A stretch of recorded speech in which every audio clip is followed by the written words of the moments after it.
The Chamber of Commerce has released its latest Business Performance Survey, which sheds light on the factors potentially contributing to the inflationary pressures experienced by the business community.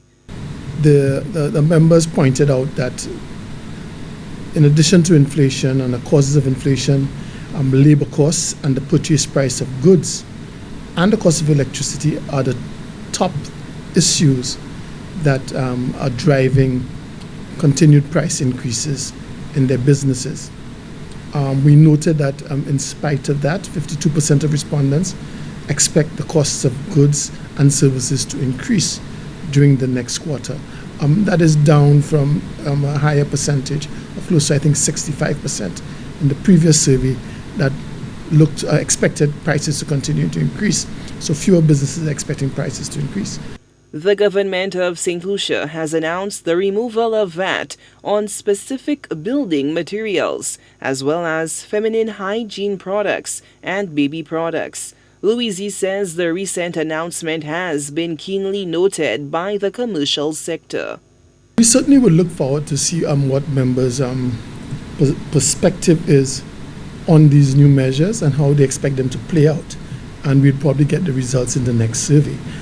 Yet it is clear that if the government has specifically sought to minimize or not have their measures affect the most vulnerable, in particular, we see that the 2.5 levy has not been placed on food.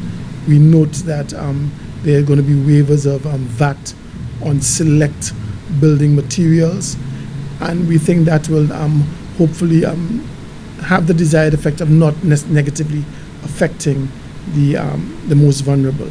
But the business sector harbors its own concerns regarding the 2.5% health and security levy. However, increasing taxes can and usually have an inflationary effect. Our members are concerned that it may negatively impact demand as consumption, really, because we're talking about a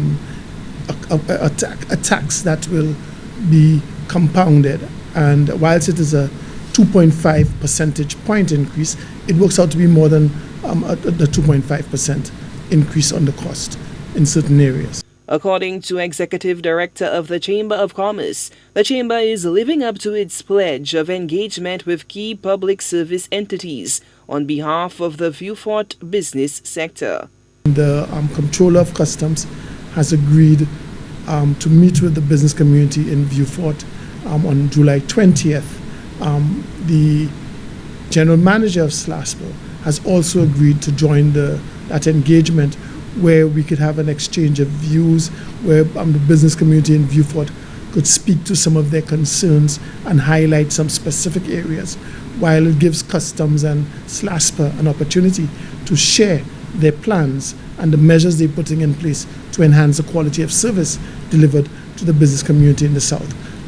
What we are working to do is strengthen the business community in Vieux Fort's ability to advocate and lobby and to make representation on issues that are affecting them. And we are making the Chamber's network and the Chamber capacity available to the business community in Vieux Fort.